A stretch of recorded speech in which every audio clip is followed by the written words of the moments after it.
Hi everyone. ఈరోజు మనం తాలింపు చేస్తున్నాం, అది కూడా గోంగూరతో. సో గోంగూర తాలింపు ఎలా చేసుకోవాలో చూద్దాం. చాలా ఈజీగా చేసుకోవచ్చు. గోంగూర అయితే మొత్తం కడిగి పెట్టుకున్నాను, దాన్ని చిన్న చిన్నగా కట్ చేసుకుంటున్నాను. మనం మగ్గిపోతాయి, బట్ కొంచెం చిన్నగా కట్ చేసుకుంటే బాగుంటుంది. ఇక్కడ శనగబ్యాలు వచ్చేసి నానబెట్టిన శనగబ్యాలు తీసుకుంటున్నాను అనమాట. అది క్వాంటిటీని బట్టి మనం వేసుకోవాలి, అందాజుగా వేసాను. ఇంకా ఆయిల్లో పోపు వేసేసి డైరెక్ట్గా అన్నీ ఒకేసారి వేయడమే చెప్తాను. సో ఆయిల్ వేసేసాను కదా, ఆయిల్ కొద్దిగా కాగాక జీలకర్ర, ఆవాలు, కరివేపాకు ఈ మూడు వేసేసిన తర్వాత నానబెట్టుకున్న శనగబ్యాలు వేసేసేయాలి. అది వేసేసిన తర్వాత అది కొంచెం అలా అనుకొని దానిలోకి నానబెట్టిన శనగబ్యాల తర్వాత గోంగూర కూడా వేసేయాలి. అదే గోంగూర, గోగాకు. సో మీ సైడ్ ఎలా అంటారో తెలీదు, మేమైతే గోగాకు అంటాం. కొంచెం నా ఫ్రెండ్స్ వాళ్ళు గోంగూర అంటూ ఉంటారనమాట.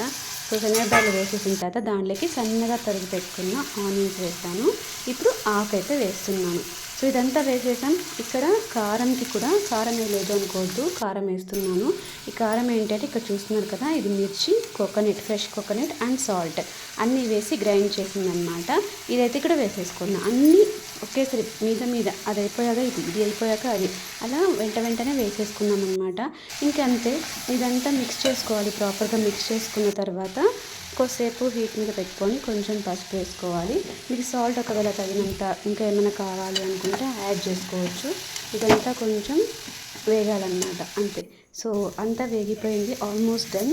సో ఇలా గోంగూర తాలింపు, అదే గోగాకు తాలింపు అయితే ఈజీగా చేసేసుకోవచ్చు. Thank you so much for watching. Please subscribe the channel. Bye bye.